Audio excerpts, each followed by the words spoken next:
Welcome to Econ Talk, part of the Library of Economics and Liberty. I'm your host, Russ Roberts of George Mason University and Stanford University's Hoover Institution. Our website is econtalk.org, where you can subscribe, find other episodes, comment on this podcast, and find links and other information related to today's conversation. Our email address is mail@econtalk.org. We'd love to hear from you.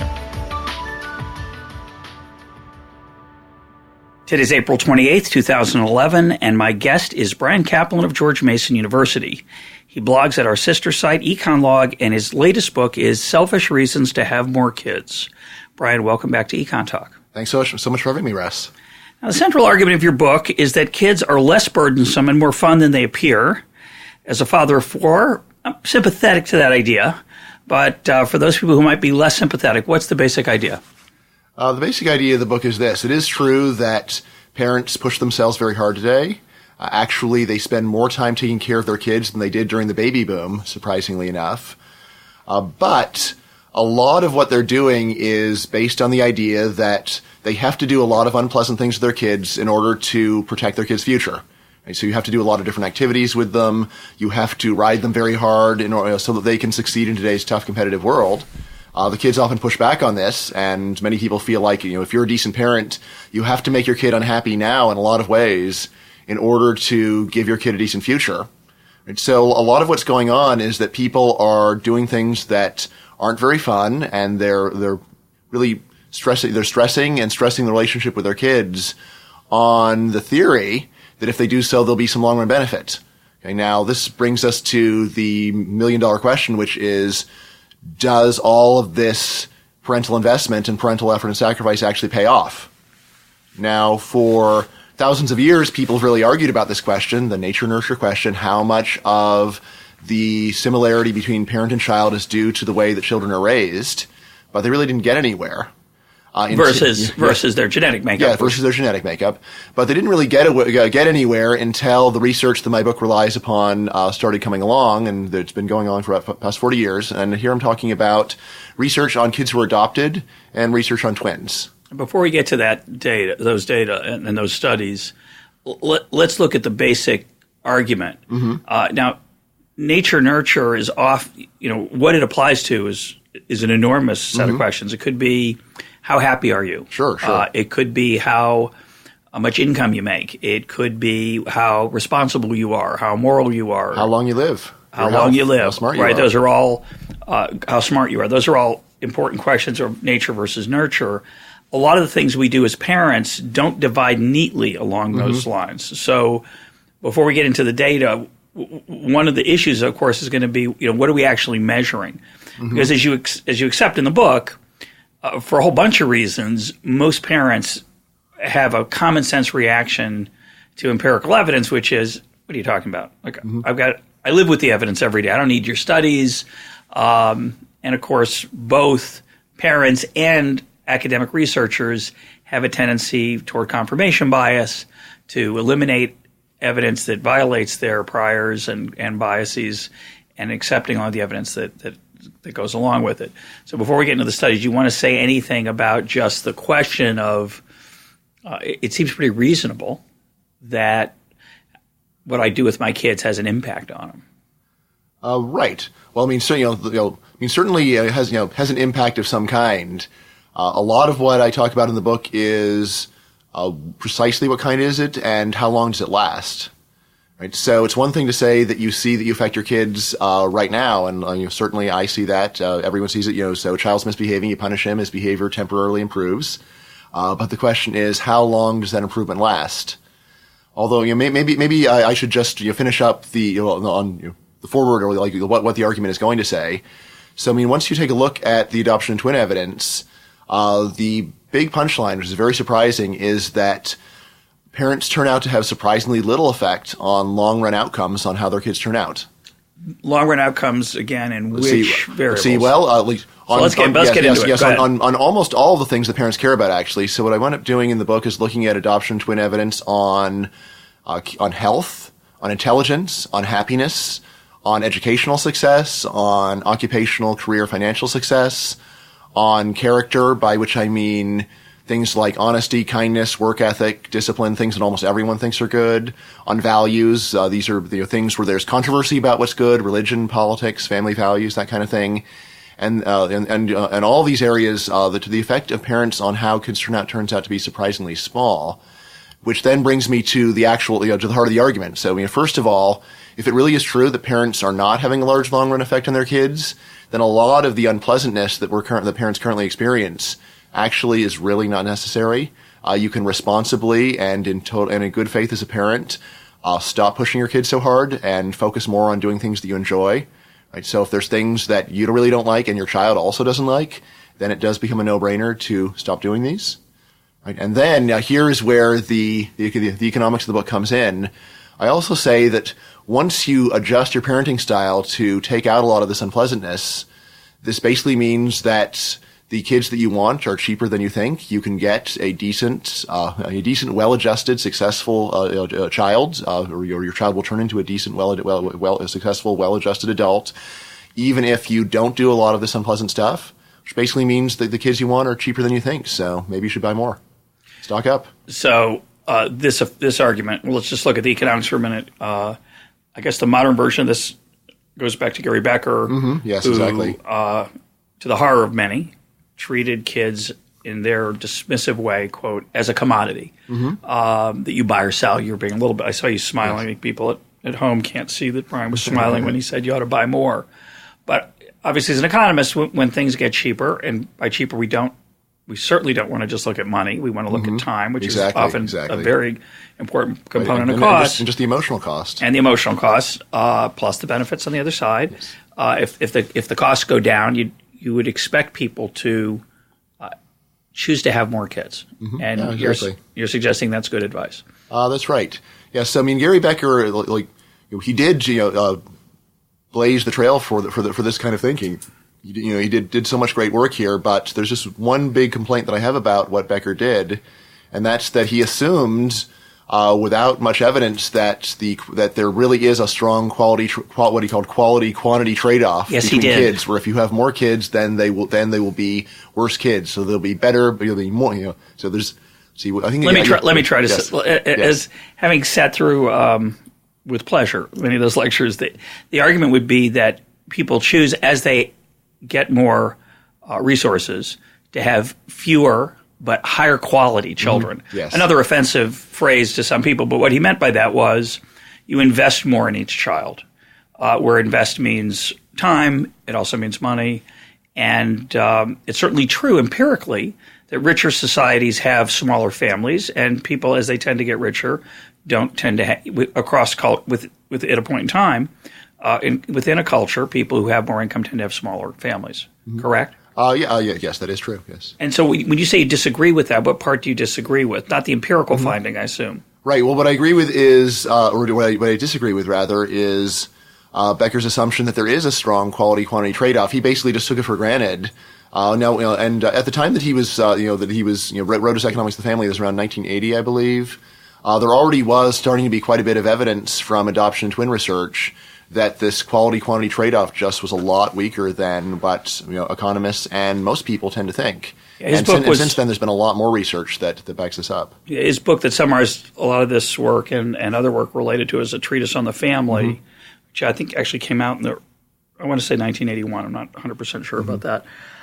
But you're saying he presumed that. Then you have a challenge, though, which is how do you explain the tendency? He was perhaps ex post explaining it via this quality-quantity trade-off. How do you explain it then? Why do they just because they haven't read your book? Is that why richer folks have smaller families? Well, let's see. I think I'd have to be a megalomaniac to think that just reading my book will massively change everyone's mind. It's happened before, Bryan, in the publishing world, the academic world too. Yeah. Well, we should be above it. Yes, be above it. We shall see. But I think a lot of it is based on this misperception that you would be a bad parent if you didn't invest very heavily in your kids, and especially as people get richer, the sense that you really need to push hard on your kids in order to make sure that they are able to have the same kind of lifestyle that you had. I think that is a big part of what's going on. Later in the book, I talk a lot about the bad arguments about why family size has declined and the bad arguments for why richer people have fewer kids. But I mean, maybe we should come back to that. So, I would have said, I would have taken a different approach. So why don't you react to my argument, which would be a lot of what parents consume from their children is not their children's happiness, although that certainly is part of it, but the pleasure they get in wearing their children as ornaments.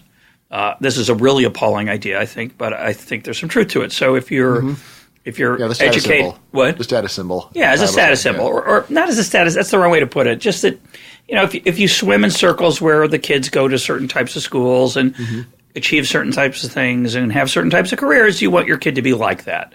You want to be comfortable in that social setting, and so you push your kid to do well at a high quality school, and as a result, you can hold your head high. I don't think there's anything wrong with that. I think it's definitely a factor in human nature, and surely that would be maybe part of the reason that people want to send their kids to more expensive schools to have accoutrements and characteristics like musical ability and other musical skills that they pay for their children to learn, which might not be very good for their children, but the parents like it. That is possible. Just the main thing is, from most of the work on parental happiness, it seems like the time that parents spend pushing their kids isn't very fun for them. And it's an investment. It's an investment. Yes. Let's see. So again, if it's not an investment in the kid's long run future, so you're thinking that it's an investment in the parents' long run future. In the parents' long run future. It's an unattractive argument. I'm not sure it's true, but I just think that was more consistent with your argument than that people misappreciate the costs and benefits. That's all. Right. I mean, maximizing something different. They've got a different set of values. I mean, it could be. I would probably say not so much in the parents' long-run future, because people are going to forget what your children were doing a few years ago. You might say it's an investment. Really, it's an effort to boost your current status or your status, like in the short term. That's why people have that bumper sticker. My kid's an honor student at such and such a. Why would you put that in your car? It's right. It's presumably because it makes you feel good. That does make a lot of sense for us. I say that's probably is part of it. Though I would think that without the further thought that doing this stuff is going to give your children a much brighter future, that just the pain, the pain and conflict that are involved in pushing your kids to do things they don't want, is quite a bit larger. I think it's easy to convince yourself of that. I suspect, but it might be true. So let's get into whether it is true or not. Sure. Let's talk about what you've learned first from adoption studies and then twin studies. That again, the argument here is that. The empirical evidence suggests to Bryan, and I'm a skeptic, but not a big skeptic. I think it's a fascinating idea. Bryan's arguing that the time I spend with my kid trying to make him better at whatever whatever I'm working on, whether it's sports, music, school, character, religion, is fundamentally mostly a waste of time. It's a strong argument, so let's hear the evidence. All right. So, and based upon the list of things you just said, there may be some exceptions. I like to mix them all together. Yes. Fair enough. So let's see. So first of all, let me just explain the idea of the adoption study. Yeah, how do they work? Okay, so the basic problem is you go and see that kids in most families are like their parents, and kids are on average like their parents in basically every measurable way. So their family resemblance exists for essentially every trait on average. But then the question is, why does the family resemblance exist? Most people tend nowadays to think that it's based upon upbringing, or what you could also call nurture or parenting. But depends how the kid turns out, of course. Yes, yeah. Assuming it turns out well, the parents take pride and say I did a good job. Right, but if the kid turns out poorly, then all the neighbors say, bad draw from the urn is what we say. The neighbors say, well, maybe if they tried a little bit harder. Yeah, exactly. If they hadn't been let them watch so much television. Yes.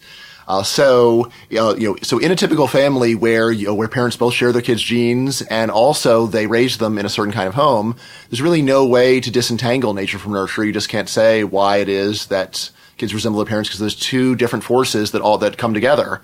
But researchers realize, wait a second, there's a special kind of family, the families that adopt. In those families, if the child grows up to resemble the family that adopts him, you can't say heredity. Right? And you could, but it'd be foolish. Yes, it would be foolish. Lamarckian. I guess Lamarck, it's basically a nurture effect, actually. Yeah, exactly. All right, but what you can do is, especially if you go and study thousands of families that adopt and see whether kids who are adopted by one kind of family rather than another turn out in a systematically different way, then you've got very strong evidence that upbringing actually changed children. Yeah. Okay, so that's one method that you can use to try to figure out what's going on in nature and nurture. The other method that is used actually more often, right, is the twin study. Here, this takes advantage of an interesting fact. There are two different kinds of twins. There are identical twins, actually like my first two sons, who share 100% of their genes, so they are genetically identical. And then there are fraternal twins. These are twins who only share half their genes. They're no more alike than any two ordinary siblings. They just happen to be born at the same time. Right? So if you take a look at the similarity of identical twins compared to the similarity of fraternal twins, this gives you a way of measuring how much genes matter. Basically, you add 50 extra percentage points worth of genes and see how much difference that makes. And here's the thing: is mathematically, once you do that, you can also see how much room, if any, is left for parents to be increasing the similarity too. Right. So these are two different approaches. And I don't understand that. Try that again on me. All right. What about the parent part? Okay. So here's the idea. So step one is you can measure the effect of genes by seeing how much more similar identical twins are than fraternal twins. But secondly, in outcomes, yes, we know they're very similar in appearance. Yes, in any outcome. But you can then, and again, it's a little hard to do the math over the Ethernet, over the ether waves. Yeah, that's all right. But basically, what you can do is see how much room, if any, is left for parents to be doing how much room is, if any, is left for parents to be increasing the similarity further. So for example, if you see that there is a 0.85 correlation between identical twins and a 0.8 correlation between fraternal twins, you can say, well, looks like raising the genetic similarity by 50 percentage points only boosts the similarity by 0.05 in the correlation. And from there you can say but the fraternal twins, who share half their genes, it's 0.8 for them, but if going up an extra 50 percentage points only boosts it 0.05, then most of the similarity between the fraternal twins couldn't be genes either. It would have to be nurture. It would have to be nurture. Okay, so that's interesting. Okay, so most of it. There's still a little room for nurture. Yeah, of course. Nature to get out. Just a question before we go on. What's of the twins born in the world? What proportion are fraternal versus identical? Okay, that's a great question. So basically, in Western countries, it's basically 1/3 identical, 2/3 fraternal. Okay. All right. So tell me about the adoption studies first. Okay. Let's see. So, once we're thinking about traits, it's easier to actually mix it up. So let me just go over some of my favorite studies. So for health.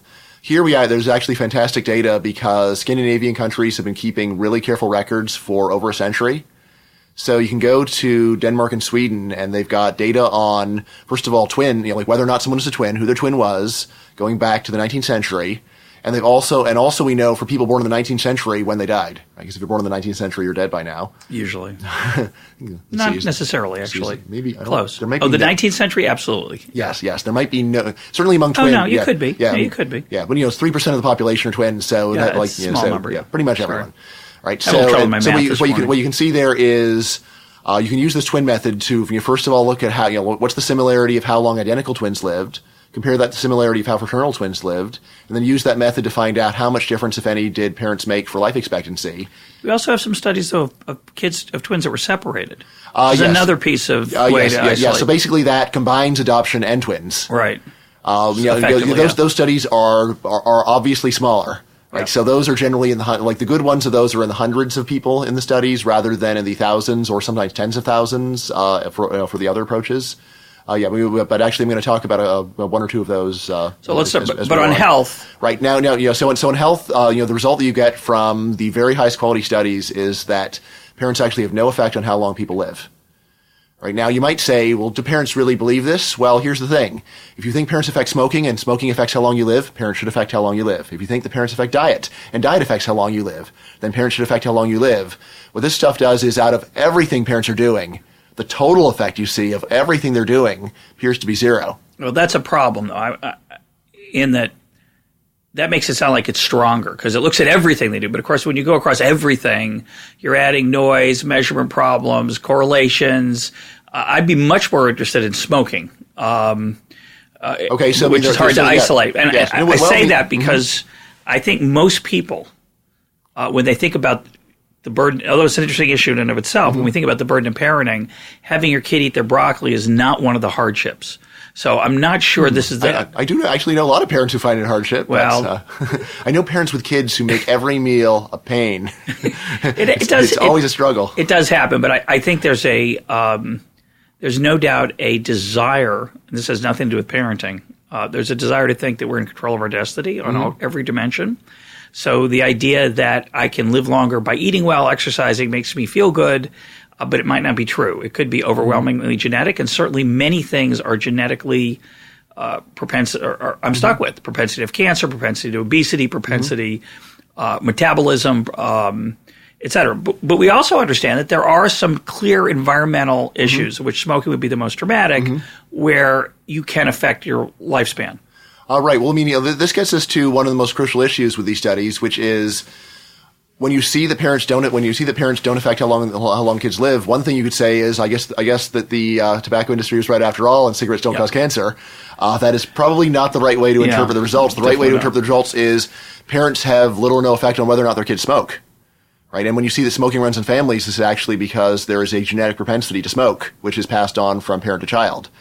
Right now, when people... How do you know that? Yes. Well, let's see. There are studies of that. So basically, so twin studies of smoking, where you see, if one identical twin smokes, how likely is his twin to smoke, versus for fraternal twins, if one fraternal twin smokes, is how likely is the other fraternal twin to smoke? And we just do the same exact approach. There's actually quite a lot of research on the genetics of smoking, genetics of alcoholism. What are the magnitudes of those change? Because one of the other issues here is you find a significant impact. The question is how significant is it in real sense? All right, so let's see. So, here my memory is not strong for it, but we're down a couple tables into a couple particular studies. Fair enough. But roughly speaking, suppose that we make smoking a continuous variable. So, like, it's how many cigarettes you smoke. That's that's the easiest way to do it. So we can say if your twin smokes more than your identical twin smokes more than 80% of the population, a rough estimate is that your identical twin who was separated at birth, which is a good way of thinking about the size of the effective genes, would probably smoke more than, say, like 65% of the population, something like that. An impact. Right. Whereas your adopted sibling, you smoke a lot. Your adopted sibling probably be in the range of your adopted sibling would smoke more than about 50 to 55% of the population. So it's anywhere from no different at all from being raised in the same house to a little bit more likely.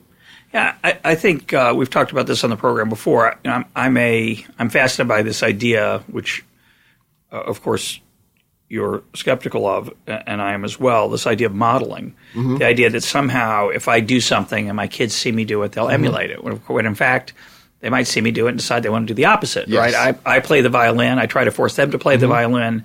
They hate the violin. I smoke. My kids think it's disgusting. They don't smoke. It's not like they go, oh, Dad's cool. He smokes. I'll smoke too, right? It doesn't work that way. My father was a smoker. Thank God he stopped, and he's still alive at 81, but he's a very heavy smoker. When I was a child, and I thought it was horrible. I thought it was a horrible habit. I vowed never to smoke. I never have. But of course, he never tried to get me to smoke. He never said, hey, this is nice. You ought to check this out. Now, he also... Be a man. What? Be a man. He did not try that approach. He tried other things to get me to be a man. That's actually a great question, Russ. So I talk about this in the book. Here's the thing is most adoption twin researchers, when they find a small to zero effect of upbringing on how kids turn out, just say, that's all there is to it. Parents don't change anything. But what I say in the book is the data is equally consistent with a theory where parents are about equally likely to change their kids in the way they want or have it completely backfire and get the opposite of the result they desire. Right. So, and now here's the thing is from the point of view of how to raise your kids, it doesn't make that much difference because either it doesn't matter, or 50-50 chance of changing them the way you want or changing the opposite. That isn't a very, saying something is a 50-50 chance of succeeding or backfiring. Total failure, too. Yes. It's not like you succeed a little bit. Yes, negative success. Your kid's you're religious, your kid's an atheist, or vice versa. And these are high variance outcomes. They're really, that's an unattractive Right, but outcome. in terms of making the research more intuitively plausible and more and fitting people better to people's experience, I think this rebellion story does make a lot of sense. And I think it's true. Personally, I do believe it. There's a number of things I hate just because my dad and my brother like them. I can't stand the sound of a cheering crowd at a sports event because they loved it and it drove me crazy. Interesting. I think if they weren't sports fans, I just wouldn't have strong feelings one way or the other about it. So I mean, should we sort of go back to the? Yeah, let's go back. So let's move away from health. Let's move to the more. All right. Okay. So again, I don't think. Obviously, parents want their kids to be healthy, and maybe they delude themselves a little bit about the value of nutrition and exercise, or just their ability to influence what their kids eat, which I think is more what's going on. Et cetera, right? You don't give your kids sugar until they're 6 years old, and then they become sugar maniacs. They get out of the household, and they're eating Fruit Loops all day long. So the next one I talk about is intelligence. Yeah. Right. So this is another one where it seems pretty clear parents really want to boost their kids' intelligence. This is actually one of the most studied. What do you mean by intelligence? What do I mean by intelligence? Well, you might say, what do you mean by strength? It's a normal English word. It does not have mathematical precision, but basically, when we say intelligence, we mean something along the lines of ability to grasp new ideas, the quickness with which you grasp ideas, the level of your ability to grasp complicated ideas at all. Okay. That's fine. Yeah, I just thought maybe you meant IQ, literally. Well, let's see. Here's the thing: it is true that almost all the research on intelligence is based on IQ tests. This would take us to a big separate area about how good our IQ test is a measure of what we intuitively think of as intelligence. Yeah. I've read a lot in this literature. I would say not perfect, but really good. But I'd say but I'd say that's the wrong measure. I think let's take something that I think most parents don't sit around and say, "Gosh, I hope I can get Susie's IQ into the triple digits." They sit around and saying, "I hope Susie is going to get a good SAT score." So right. So an SAT test, is contrary to what the SAT officially says, what the ETS says. It is an IQ test. It correlates as highly with IQ tests that are called IQ tests as IQ tests correlate with each other. That is what the SAT is. So does studying for the SATs, is that a waste of time? Studying for any IQ test will improve your score. Basic fact. So there's nurture. There's some nurture. Well, there's an environmental fact. This doesn't mean that parents telling you to study will actually boost your score. It may be that people don't listen to their parents. It's true, but but we're talking here about unpleasant parenting. So I ride roughshod on my kid, and I force him to take these practice SAT tests. I may incentivize them with money, punishments, sticks, carrots, saying if you don't do well, you can't go to summer camp, you can't do X, Y, or Z. Right. Parents do this stuff. So the catch is that while you can, and you're telling me that it doesn't matter. Yes, you can boost your score on any IQ test by practice. But two things. First of all, that effect generally doesn't last. There's what we call fade out, where after you do the prep class, it goes back to where you otherwise would be. But here's the other thing: is while parents occasionally do this and can do this,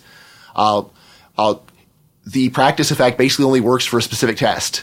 So if you go and give someone a test that they haven't seen before, then which is generally what IQ researchers want to do, then you actually can see what about all of the other more indirect ways that parents might boost your IQ just by being in an intellectually rich environment. Totally agree. So, right. But I want to challenge your basic idea that somehow parenting now could be easier than ever if we only knew the literature. There's a limited number of high-quality universities in America. There's a lot of kids who want to go to college today compared to 25, 30, and 50 years ago. Parents obsessively want their kids to acquire the things that help you get into a good university. I think it's overrated myself, but parents do care about it. Are you suggesting that short-run effect is somehow going to make it easier to parent? I should just ignore these. The fact that my kid's only going to do well on this SAT test, and a year from now it won't do better. That's irrelevant. I want my kid to get into a good school, and it's a pain in the neck to ride roughshod on him, to get him to do the homework and the other work to get the good grades, and that's what the world's about. Well, Russ, if you want to skip straight ahead to educational success, let's do that too. Go ahead. All right, fine. Okay. Now, here's the thing. So, as far as I know, there is no adoption or twin study of the rank of the school that you get into. Okay. So, and if you care about that, you can always say you haven't studied it, therefore I can keep believing whatever I want. That's right. But let me tell you about what has been studied. Having said that, remember, I said I think the whole thing's a little overrated. I'm just reacting to I think it's a general parental urge. Right. So there are a number of excellent studies of the effect of parents on the total number of years of school that you finish. Okay. So whether you finish high school, whether you finish college, how much you get. And what these studies generally find is a small effect of parenting on how many years of school that you get. So one excellent and very representative study is Bruce Sacerdote's study of Korean war orphans who got adopted by American families in the 50s and 60s. And the punchline there is that if a kid got adopted by a family where the mom had one more year of education, that kid on average finished about 5 extra weeks of education. Okay, so that is something, and the study 10%. had a year, yes, 52, sort of, maybe a little more. Yeah, so raise the parents by a certain amount, the kid goes up by about 10% of that. So, I mean, this is an effect, and the study was big enough. There were over 1,000 kids in the study. You really can accurately measure and say there is an effect. It really is there. It's not just a fluke. But still, this does mean that the mom would have to have over 10 extra years of education to boost the kid's attainment by 1 year. Okay, so it is something. So 2 graduate degrees, yes. which would get your kid to finish high school as opposed to otherwise dropping out. Yeah, so that's basically it, and that's pretty representative, actually.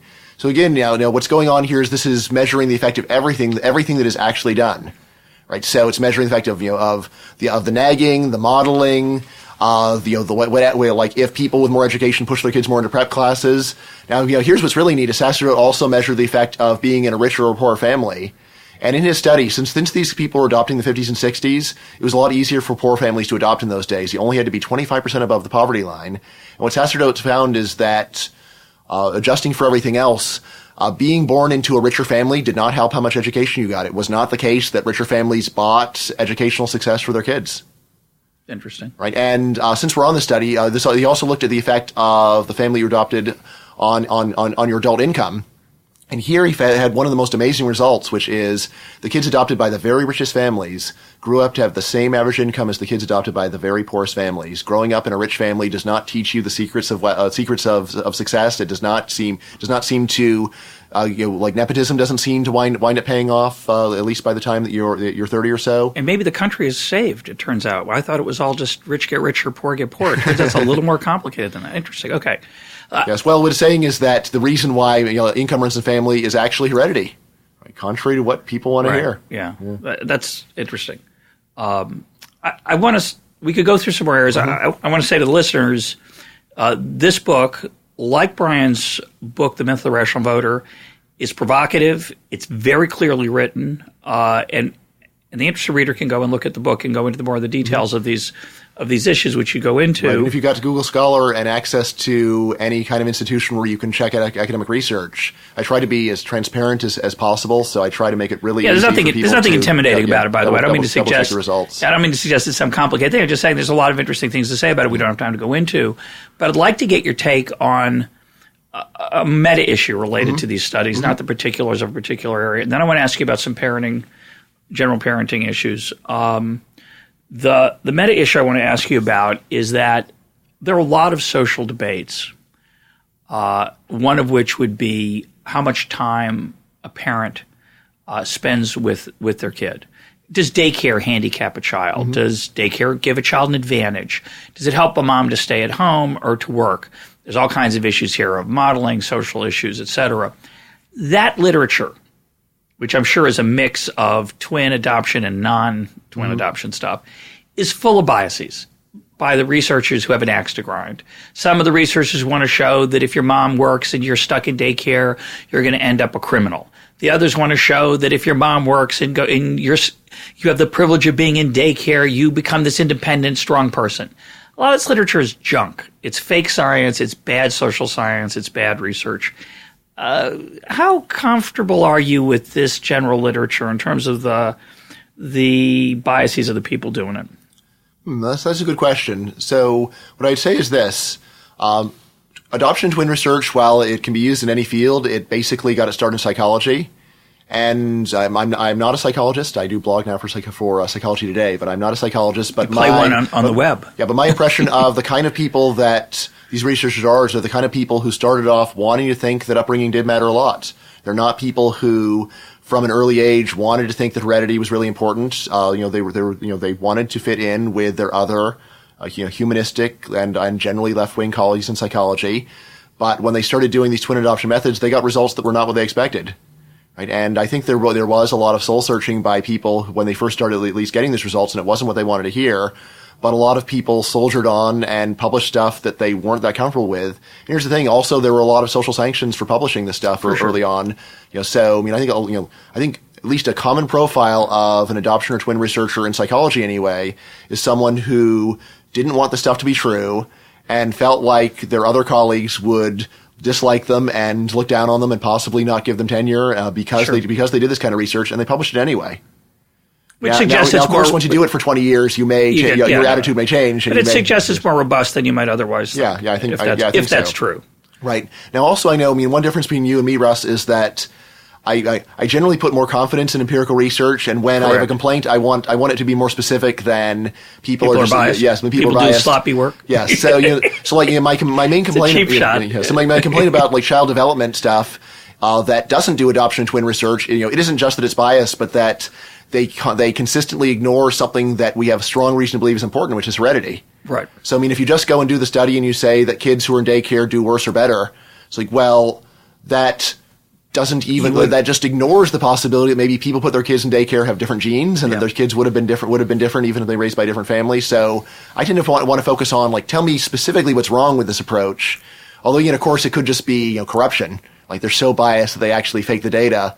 Again, there's some of that. There was some famous twin studies, I think, that had some problems with. Cyril Bird, his famous twin, like one particular guy. There was controversy about what he did. But the thing is that his work was totally normal in what it found. There were many other studies by people where no one questioned their integrity that were consistent with it. I would say, I'm comfortable with the results. Also in the book, I tried to be very transparent and pointing out any major counterexamples that I found.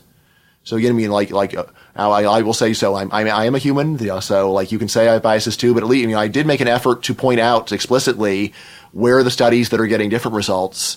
Probably the one that I spent the most time thinking about is there is a new cutting edge body of research on the children of twins that tries to essentially combine like the usual twin methodology with the fact that the children of twins wind up having in different environments depending upon basically who the twin married, right, or who the twin had children with, and those studies generally do find a bit larger effect for upbringing than the other methods. So I talk about those.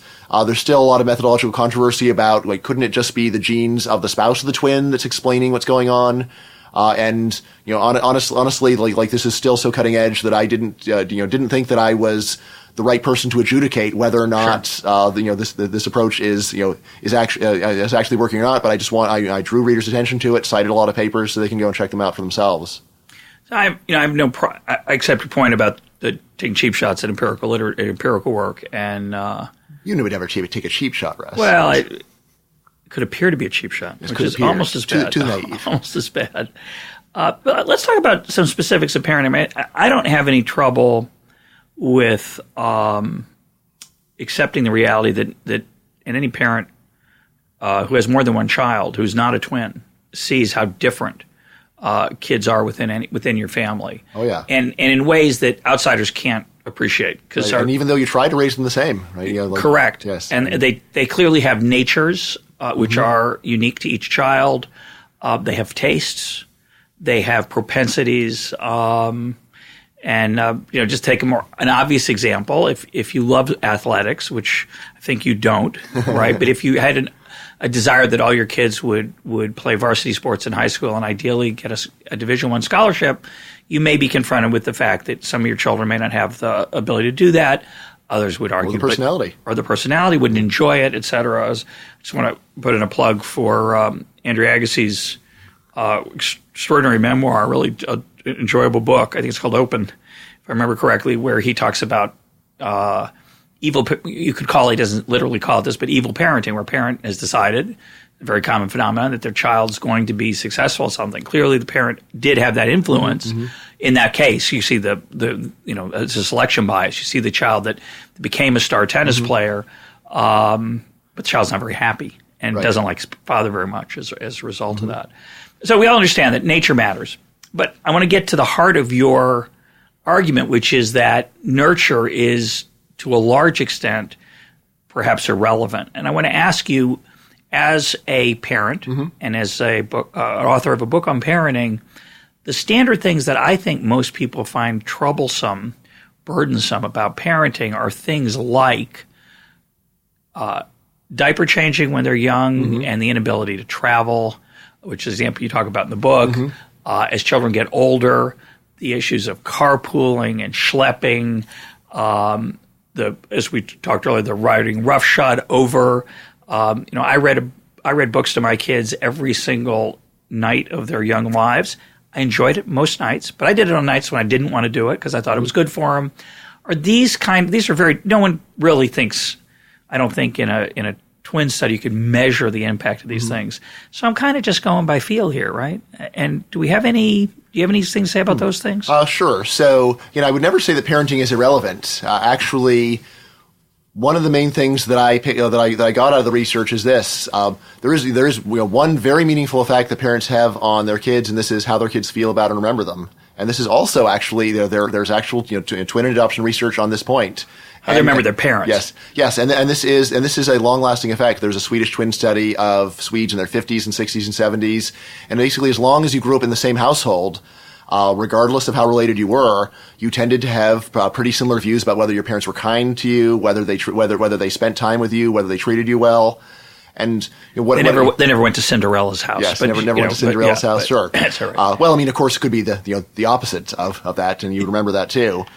So, what I really got out of this is the irony of the parent who pushes their kid really hard on a bunch of dimensions where parents don't actually have much long run impact, but in the process winds up messing up the relationship with the child and making the child feel bad and the child doesn't enjoy the experience and doesn't feel comfortable to be around you when you're older. So, you do want to be the person where the ringtone on your child's cell phone is like Darth Vader, the Darth Vader tune. So you're the composer, Russ. So if you want to hum it, I'll let you. You mean this one? You mean dun dun dun dun dun dun dun? Yeah, that one. That one. Did you get the breathing? So, the interesting thing about that, we're at a funny point in American parenting culture where we have this, what I think is a bizarre, dysfunctional idea that parents should totally push their kids to, win a Nobel Prize, land in Carnegie Hall, and be the quarterback of a championship. All three, right? All three. Yeah, no, absolutely. Ideally, because then you really can get into a good school. We have that view. At the same time, we have a view of parenting that I see very commonly of I want my kids to like me. Mm-hmm. Which I think is a bad idea as a parent. Mm-hmm. I don't think that's I think it's a lot more important than people realize. Which? That you're trying to make your kids like you. So why is that? So what I was going to say, though, is that I think there's this strange tension between drive your kids nuts so that they'll be successful versus pamper your kids so that they'll like you. And those two don't go together. Right. I don't even know so much that it's pampering as, I think one of the, people like being treated with kindness and respect. It doesn't matter if you're a child or an adult. This is the way that almost everyone prefers to be treated. Absolutely. And, my thinking is, as a parent, I want to show you how good one human being can be to another. That is what I'm going for. There's this saying that parents often have, I'm your dad, not your friend. To me, yeah, I agree with that saying. Yes, Brian, to me, the lesson of this is, I like the saying properly interpreted. I like, which is, look, you will never have a friend that is as good to you as I will be to you. Right? I really love you. I want you to be happy. I'm never going to treat you with the cruelty that other people are likely to treat you with. My love is unconditional. Yes, my love is unconditional. But that doesn't mean that I bring you a 6-pack when you're 14 to go ahead and drive in the car. Yes, or ice cream when you're 4. So, yes. You wouldn't give ice cream to a 4-year-old? That's not every night. Yes, not every night. Occasionally as a treat. Yes. If they treated me well enough, Brian. If they treated you well enough. Now, I do think there's a fascinating tension that doesn't get talked about enough, and that we like ruling other people's lives. Mm-hmm. So one of the problems I think in parenting that people fail at, including maybe all of us in the room, maybe just me, is sometimes we want our kids to do our will. Mm-hmm. Whether that's good for the kid or not is what I want, perhaps, or whether it's something I think they're supposed to want, whatever it is. And I impose my will to their detriment. Yeah, if your will is I want you to treat me like a fellow human being and don't treat me badly. I totally agree with that. So one thing that shocked me is to seeing how much abuse parents will tolerate at the hands of their kids. I know parents who let their kids punch and kick them and they don't stop them. I don't understand that. Yes, it does happen. It's weird, but it happens. Yeah, neither of us would call that being a good friend. Yes. Yeah, I'm your best friend. You can kick me, right? You can scream at me. You can be abusive, right? But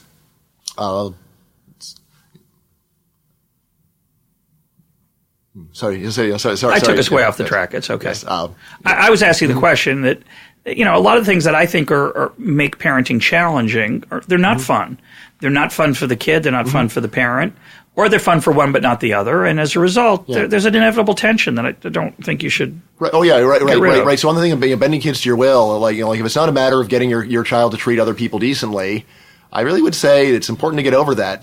Trying to change other people in general just doesn't work out that well. People resent it. The idea of marrying another person in order to change them is one of the most foolish ideas that you can adopt. And what I'm saying is that the idea is actually thinking that your child is very different from all other humans. This is the one human that it does make sense to try to totally remold them. That is equally naive and equally likely to blow up in your face. So, but what about the fact that when you're between the ages of 0 and, for some of us, 0 and 50, but let's just choose 18. Between 0 and 18, your ability to assess long-run benefits not very good. And so there are many things I can think of myself where my parents did things for me that at the time I wasn't too happy about. And I'm glad they did. They didn't do anything cruel to me. They certainly didn't force me to take violin lessons, an instrument I wouldn't be very good at, or do things that I hated. But they did many things that I'm really glad that they encouraged me to do, even though at the time I wasn't so excited about them. Sure. So the lesson we really get from adoption twin research is just that there's a very wide, vaguely normal range where all parenting styles are about equally okay.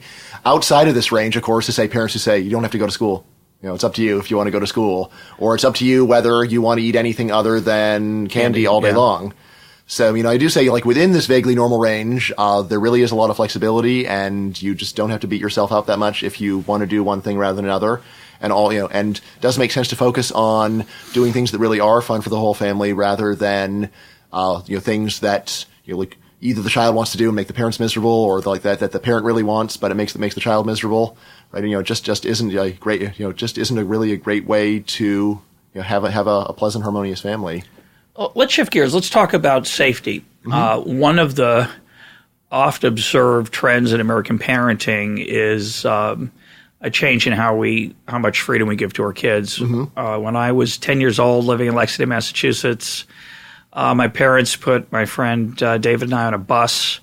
We got to a subway station, I think in Arlington. We rode down to Fenway Park and went to a baseball game by ourselves in downtown Boston at the age of 10. Wow. A glorious stadium, Fenway Park, I should mention here in April as we do this interview. Most parents, this parent, would struggle to give my kids that freedom. Is that a mistake? Is it true that trend is there? And why do you think people misinterpret some of the impacts of that protectiveness about safety and other issues?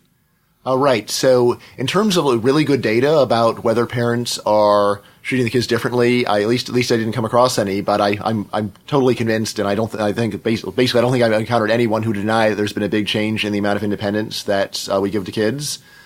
So what I'd say here is certainly if a parent is just very uncomfortable allowing something, then that by itself, if it's a small benefit to the child and the parent is just sweating bullets over it, then saying you can't do it, I think that's perfectly fine. The parent shouldn't have to sit there suffering.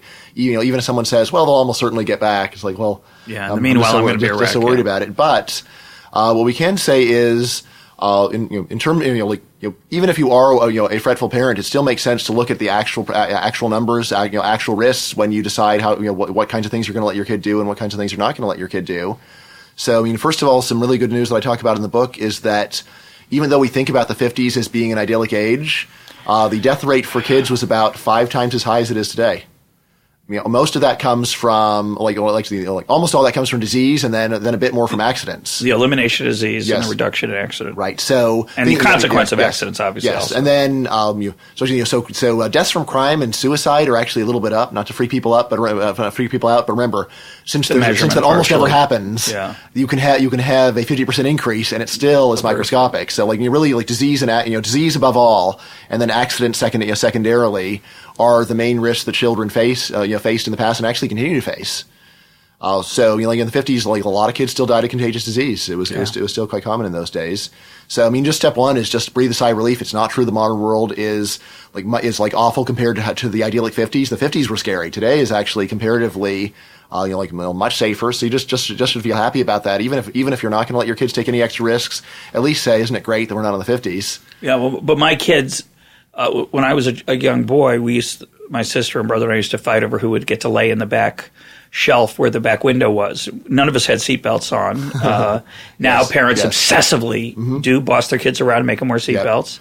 Yes, so for car accidents, I would say there's at least some very suggestive data that safer cars and probably wearing seatbelts actually have saved a considerable number of lives. No doubt. Here's what was most striking to me. Deaths from accidents fell the most for younger kids, and then basically for older teenagers, they're safer than they were in the 50s, but those accident rates deaths from accidents fell quite a bit less. And at least seems very plausible to look at that and say, those are the ages where the kids actually start deciding for themselves whether they want to apply modern safety. And again, this is not certain, but basically kids where their parents can boss them around on their safety, their accident rates did fall more. Yeah. So that's something we're thinking about. But still, there are a lot of risks that parents worry about that are so unrealistic and just cause needless suffering. And you prevent kids from doing things that are fun. Or from having kids at all because you're afraid of them. May happen to some people who are especially paranoid as they just watch so much news and so much Law and Order, Special Victims Unit, and then they say, how can you bring a child into this world? Well, this is a world where horrible things happen on the news and on fictional crime shows.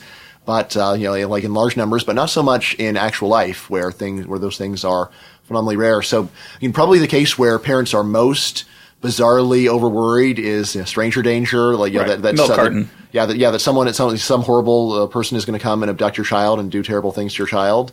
The vision is so awful, but it literally is a 1 in a million per year event. So maybe essentially, less. I think it's less than 1 in a million. Let's see.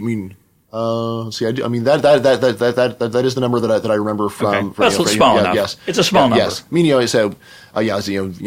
so very very small. Basically, your child is about 100 times as likely to die in a car crash. So saying I can't let my child go down to the mailbox to get the mail, or even saying I can't leave my 8-year-old home alone while I go shopping. Sure. If your 8-year-old is responsible enough that they aren't going to start run around crazy.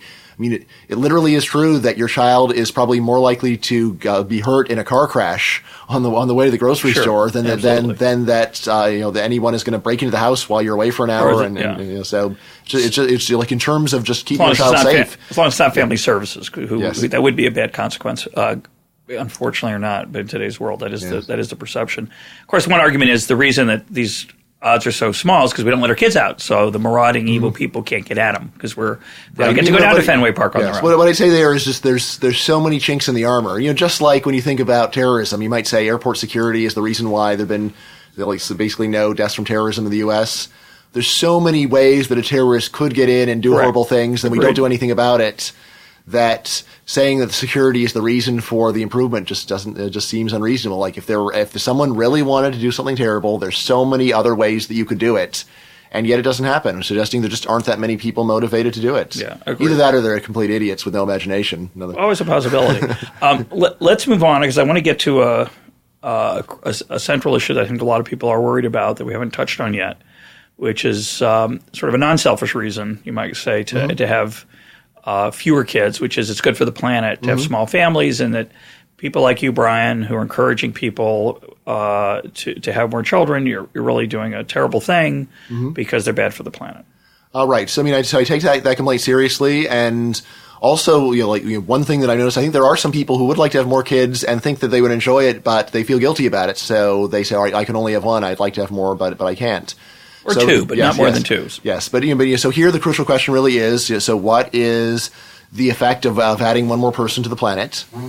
Right, and here I am, heavily influenced by the economist Julian Simon, who so about now it's about 30 years ago, in his book The Ultimate Resource, I think very powerfully argued that actually more people make the world a better place, and we are underpopulated, or in economic terms, that actually the net externality of adding another child to the world is positive rather than negative.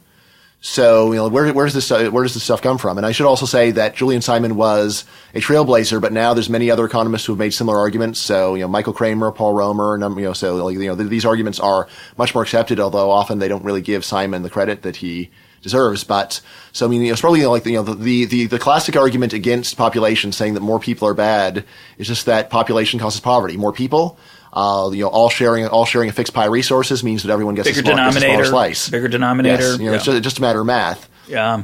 So, the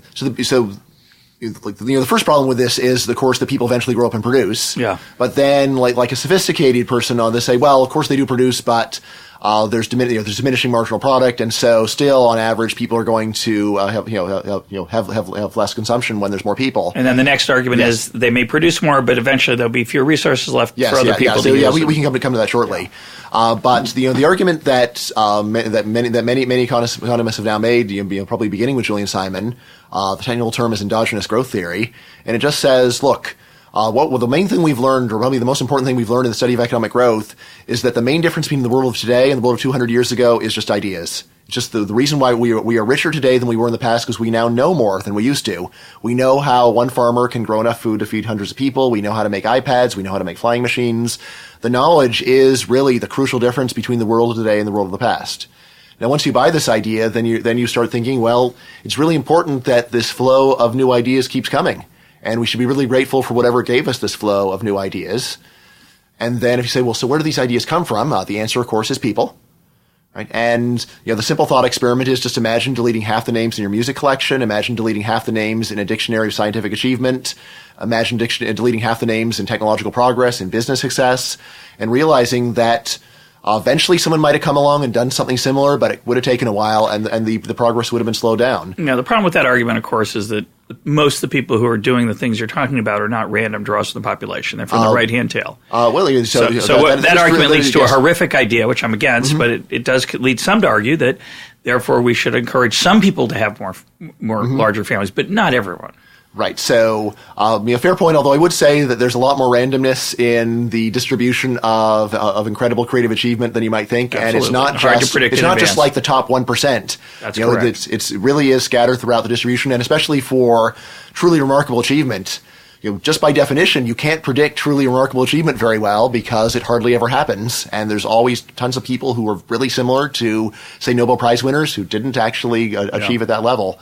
But the other thing is that just being a regular consumer also encourages the production of ideas because they're customers. Yeah, that's, I think, is the more powerful. Right. So in the book I talk about this old show Gilligan's Island. I bet you watched it, Russ.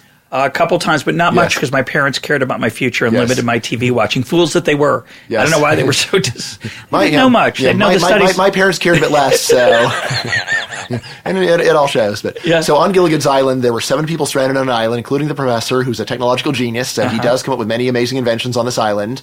But here is the interesting economic point. Suppose the professor knows that he could spend a year of his life to come up with an idea worth $1 per person that actually buys it. On the island, the total value of a year of his effort is $7, counting his own value. Yeah. So, basically, he'd be better off picking coconuts as long as he's stuck on that island. But if he could get off of that island, that idea is worth $7 billion. Yeah. No, that's the. I think that's a. And I just want to mention, I fought off the urge to hum the theme song in the background. We're doing theme songs today. Right. So, so that's the main thing that I have to say about population poverty. Again, in the very short run, a baby consumes resources but does not produce. So babies don't have jobs. So in the short run, clearly kids do reduce average earnings. Yeah, but they don't produce output. They do produce joy and love. Right. But again, in terms of just material living standards. But the key thing to remember is that not only do they grow up and produce, but also this child might actually be someone who comes up with an idea that 7 billion people can profit from. Right? The wonderful thing about ideas is that once they're around, basically the marginal cost of spreading them is really low. Right? But even if he doesn't, this person, he's a consumer who winds up adding a little bit more weight to the scales that encourage people who are creative to do their thing. What about global warming? Let's see. Well, why don't we just do population and the environment generally? Yeah. So basically, what I say here is there are some problems with the environment that are just overstated, and then there's some others that are genuine, but where trying to reduce the number of people in order to handle them is just using a sword to kill a mosquito. So first of all, overstated problems. One of the things that Julian Simon started, and which has been backed up by later research, is it's just not true that we're running out of resources. Over the last 150 years, the price of food, fuel, and minerals has actually fallen by about 1%, adjusting for inflation on average. Of course, there's price spikes, which is what every year. The average annual price fall of resources is about 1%. Averaging over 150 years. Of course, there's always price spikes, so it's always possible for Chicken Little to run around and say, "See, the price of gas is up right now. It's the end." That means, yeah. Right, but they've always been wrong over the last 150 years. Chicken Little's been wrong, and resources really do get cheaper over time. Here I often remember a great line from I think a Saudi oil minister saying, the Stone Age ended, but not for lack of stones. You come up with something better. So we're not running out of resources, and also air and water quality have actually been improving for decades, even though population is in the first world anyway. Even though population has been going up, so clearly there is a way to deal with genuine environmental problems without reducing the number of people. And since we're both economists, I'll say that economists. Standard story about the cheapest way to do it is with something like a pollution tax or congestion charge, where you say, look, here's a person, he does 1,000 great things, he does 3 bad things. Saying it would be better if he had never been born is just going way overboard. If you're concerned about the 3 bad things that he does, why don't we focus specifically on them, raise the cost of doing those bad things, and then say, hey, still the person overall is still adds to the world, and the person enjoys his life, and we like him. Why don't we just focus on discouraging bad things instead of throwing out almost literally the baby with the bathwater and saying, you'll drive a car one day, it'd be better if you not exist. It's that's just one thing. There's so many other things that I'll do that are good. So why not just focus on raising the cost of doing bad things rather than trying to cut down on population? And that's, I think the smart answer for global warming is let's look for the cheapest way of doing this. So pollution taxes are one way. I also am a big fan of what Dubner and Levitt talk about in Superfreakonomics, which is geoengineering, which is another very cheap way of handling global warming, which again we probably don't want to get into. We don't want to get into, especially since we've spent a lot of time talking about overconfidence about what we can influence. And it just might work. Okay, but we're almost out of time. I want you to close and give your 4 piece of advice for easier parenting. Sure. All right. So first one that comes along really, really early is sleep. Okay. Now I know a lot of parents who do lose about 3 years of sleep per child. And if you had to lose 3 years of sleep per child, I can understand why you wouldn't want to have any additional kids past the first, or maybe where even the first kid would really scare you. So sleep deprivation does bother me. I had to get up a little early to be here, Russ. So it's Appreciate that, little tough on me. Not that bad though.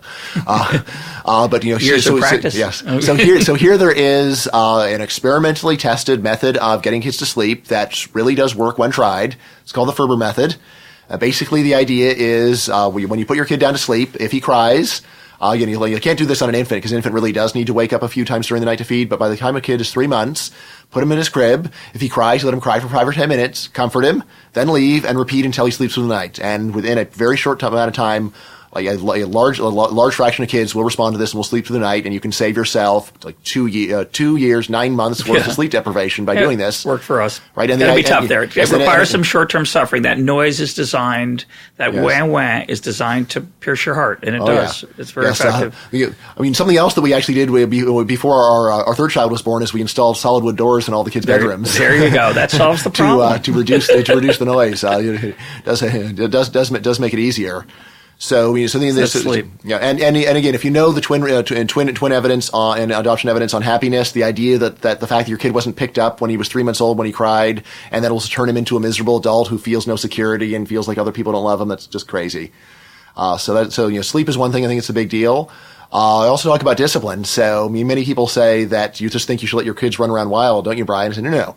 What I think is, you should focus on making your children into decent roommates today, right? Either there, you really do an effect. So, and again, there's good actually experimentally tested work on the confirming the basic common sense point that clear, consistent, mild discipline really does work, and even bad kids do respond to it, and it does substantially improve their behavior. Of course, some kids are just more trouble than others. Yeah. But still, the naughty corner does work. The main catch is you just have to be consistent about it. Yes, so, if you like discipline your kids for a while and then their behavior improves and then you stop disciplining them, they will go back to what they were doing before. So don't do discipline thinking this is going to change what they're like when they're 30. Even if you never discipline your child, when your child's 30, he probably won't run around hitting people. That's just not what 30-year-olds do. Work but, well. but you don't want him hitting people now. That is unpleasant. It's actually you. Yeah. Yes. Then I talk about activities. Mm-hmm. So, basic point here is, if you don't like an activity, your child doesn't like it, and the twin adoption evidence is, there's just little long run effect of parents on the outcomes that you care about, you can guiltlessly and responsibly say, we're just not going to do this activity anymore. And what if your kid watches TV instead? That's okay too. Right? It's okay if your kid watches The Simpsons for an hour instead of going to ballet class. That's just there's no reason to think that you are scarring that child for life, that you're depressing IQ or educational achievement or success in work or anything like that. And just because it feels good doesn't mean it's bad. Okay. There are plenty of things that, yes, some things hurt that are good for you, but it is not a general rule. and the fact that you don't want to dig a ditch and fill it in again does not make you lazy. I say it just makes you wise. The last thing to talk about is supervision. So we talked about it a little bit, but I'm a big fan of Lenore Skenazy, who's ranked as the number one controversial mommy blogger. She wrote a book called Free Range Kids. She's the one who actually achieved infamy for allowing her 9-year-old son to ride the New York subway alone. Like me, If you Google worst mom in America, she's the first hit. Yeah. Okay, so her basic point. My kids wouldn't want to ride the subway alone, and I'm not someone who like push them and say you're going to learn to be tough or anything like this. But the basic point that kids absolutely can handle more independence than we currently give them is right. They don't need the amount of supervision we give them. It's okay to let your kids just do their own thing for a lot of the day. Right. And again, if you need to relax and you're stressed out, it is better really for everyone if you go and relax and have your cup of tea, your kid does something he likes, than if you go and drag your kid to an event that he doesn't want to go to, you're too tired to go to, and then you wind up exploding your child because he changed the radio station. So, and just one last thing. The most interesting thing that I learned about kids in writing this book is there's something called the Ask the Children survey. They actually basically ask kids to grade their parents. Uh-huh. Right. And most parents assume that their child's main complaint is, my parents don't spend enough time with me. That was a very rare complaint. Kids feel like they do get enough face time. The main complaints the kids have about their parents is their parents are too tired, too stressed, and they have bad tempers.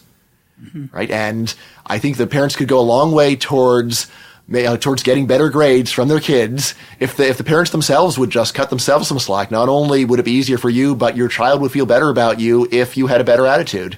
Right? And you should be mature and adult enough to realize what your kid does not, which is when you do something that you don't want to do when you're really tired, you might wind up lashing out at them, even though this is your child that you love. My guest today has been Bryan Caplan.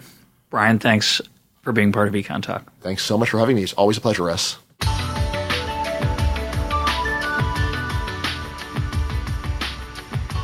This is Econ Talk, part of the Library of Economics and Liberty. For more Econ Talk, go to econtalk.org, where you can also comment on today's podcast and find links and readings related to today's conversation. The sound engineer for Econ Talk is Rich Goyette. I'm your host, Russ Roberts. Thanks for listening. Talk to you on Monday.